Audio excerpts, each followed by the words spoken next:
ఏయూలో మరోసారి ఉద్రిక్తత చోటు చేసుకుంది. ఏబీవీపీ ఎస్ఎఫ్ఐ విద్యార్థి సంఘాల మధ్య తీవ్ర వాగ్వాదం చోటు చేసుకుంది.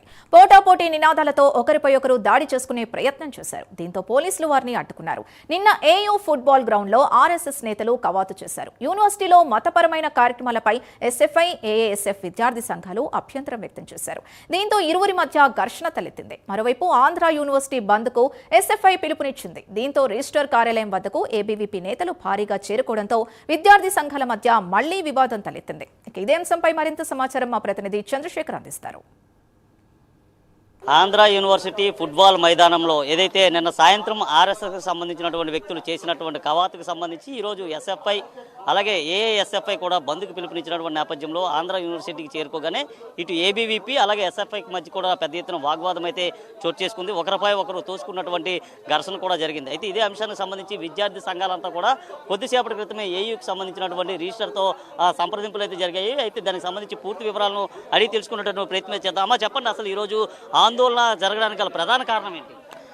ఈరోజు విభిన్న కులాలు, విభిన్న మతాలు, భిన్నత్వంలో ఏకత్వం అంటూ చదువుకున్న స్టూడెంట్స్ మధ్య మత కల్లోలాలు సృష్టించడానికి ఎవరైతే ఆర్ఎస్ఎస్ గూండాలు, అది ఒక మతపరమైన సంస్థ అనేది యూనివర్సిటీలో చొరబడింది. దానికి సంబంధించి మేము వీసీ గారికి రిప్రజెంటేషన్ అనేది చేశాము. అనధికారంగా వచ్చి వాళ్ళు కవాతులు అవి చేసుకుంటున్నారని చెప్పి చీఫ్ సెక్యూరిటీ ఆఫీసర్ గారు వెళ్ళడం జరిగింది. వాళ్ళు వెకేట్ చేయించారు. అయితే వెంటనే ఒక with in seconds are with in మినిట్స్లో మళ్ళీ ఒక 50 మంది గూండాలు అనే వాళ్ళు వచ్చి యూనివర్సిటీ విద్యార్థుల మీద దాడి చేయడం అనేది జరిగింది. దానికి సంబంధించి విద్యార్థి సంఘాలు అలాగే స్టూడెంట్స్ అందరూ ఆంధ్ర యూనివర్సిటీ బంద్కు అనేది పిలుపునిచ్చారు. అయితే ఎవరైతే రిజిస్ట్రార్ గారు కానీ వీళ్ళందరూ మేనేజ్మెంట్ అంతా పిలిచి లేదండి రండి చర్చలకి శాంతియుతంగా మాట్లాడదామని చెప్తే ఈరోజు వస్తే బయట వాళ్ళు అవుట్ సైడర్స్ 50 మంది జెండాలు వేసుకొని వచ్చి ఆడవాళ్ళని చూడకుండా చెప్పులతోని వాటర్ బాటిల్స్తోని మా మీద విసరడం జరిగింది. అసభ్యకరమైన పదజాలాన్ని యూజ్ చేశారు. అలాగే కాకుండా మతపరంగా కులపరంగా తిట్టడం కూడా జరిగింది.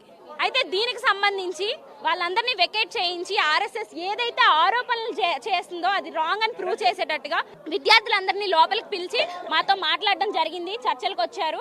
అయితే మేము 3 డిమాండ్లు అనేవి చేశాము. యూనివర్సిటీలో మత కల్లోలాలు ఏవి సృష్టించేలాగా మతానికి సంబంధించిన ఎలాంటి ఒక ఇది జరగకూడదని, ఇంకొకటి ఎవరైతే అవుట్ సైడర్స్ వచ్చారో మమ్మల్ని దాడి చేశారో వాళ్ళపై యూనివర్సిటీగా మేనేజ్మెంట్ కేసులు పెట్టాలని చెప్పేసి మేము డిమాండ్ చేశాం. ఇప్పుడు రిజిస్టర్తో సంప్రదింపులు జరిపారు కదా, రిజిస్టర్ ఏం చెప్పారు? వీసీ అందుబాటులో ఉన్నారా లేదా?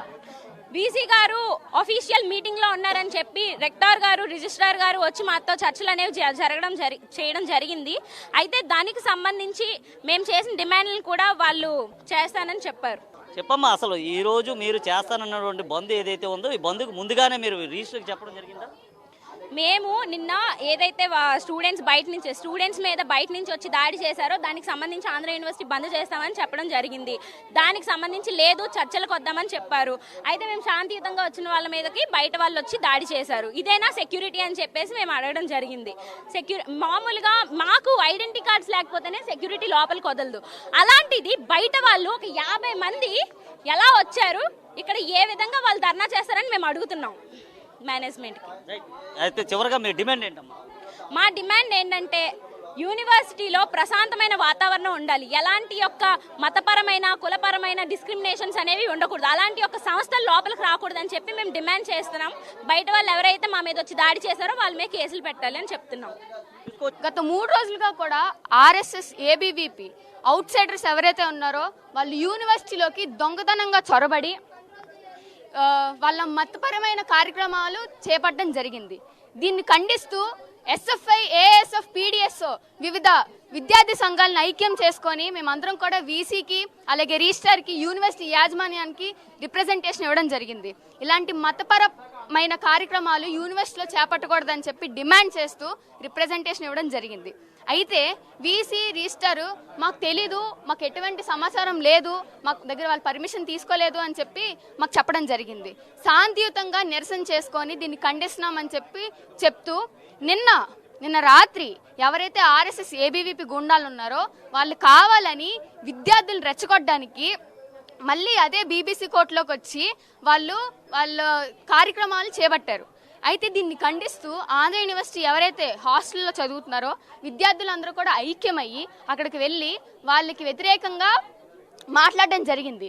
అది వాళ్ళు ఇంకా రెచ్చగొట్టడానికి బయట నుంచి కొంతమంది గూండాలు తెప్పించుకొని తిరిగి విద్యార్థుల మీద అటాక్ చేయడం జరిగింది. ఆంధ్ర యూనివర్సిటీ వద్ద ఈరోజు ఉదయం జరిగినటువంటి ఉద్రిక్త వాతావరణం ఏదైతే ఉందో, ఉద్రిక్త వాతావరణంలో ఇటు ఎస్ఎఫ్ఐ ఏఎస్ఎఫ్ఐతో పాటు అటు ఏబీవీపీకి సంబంధించిన విద్యార్థి సంఘాల మధ్య కూడా పెద్ద ఎత్తున కూడా ఆ ఘర్షణ వాతావరణం అయితే చేసుకుంది. ఈ నేపథ్యంలోనే ఈ ప్రాంతం అంతా కూడా ఒక ఉద్రిక్త వాతావరణంగానే మారిందని చెప్పుకోవచ్చు. ఈ నేపథ్యంలో ఇటు విద్యార్థి సంఘాల మధ్య ఒకరిపై ఒకరు తోపులాట చేసుకోవడం, చెప్పులు విసురుకున్నటువంటి ఘటనలు కూడా జరిగాయి. ముఖ్యంగా చూసుకుంటే ఏదైతే నిన్న జరిగినటువంటి కవాతు ఏదైతే ఉందో ఆ కవాతుని ఇక్కడ నిర్వహించరాదు అంటూ కూడా ఇటు ఎస్ఎఫ్ఐకి సంబంధించినటువంటి విద్యార్థి సంఘాలు చెప్పినటువంటి నేపథ్యంలో ఈ ఘటన జరిగిందంటూ కూడా విద్యార్థి సంఘాలంతా కూడా చెప్తున్నటువంటి పరిస్థితి ఉంది. ఈ నేపథ్యంలోనే ఈరోజు ఏదైతే దీనికి సంబంధించినటువంటి ఘర్షణ తర్వాత రిజిస్టర్తో కూడా వీరంతా సంప్రదింపులు అయితే జరపడం జరిపింది. కొద్దిసేపటి క్రితం జరిగినటువంటి చర్చలన్నింటిలో కూడా వీరికైతే భరోసా ఇచ్చారు. ఏదైతే ఇక్కడికి వచ్చినటువంటి వ్యక్తులు ఎవరైతే ఉన్నారో వారిపైన ఫిర్యాదు చేస్తామంటూ కూడా తమకు భరోసా ఇచ్చారంటూ కూడా విద్యార్థి సంఘాలు అయితే చెప్పినటువంటి పరిస్థితి ఉంది. వీడియో జర్నలిస్ట్ సుధాకర్తో చందు, ప్రేమ్ 9.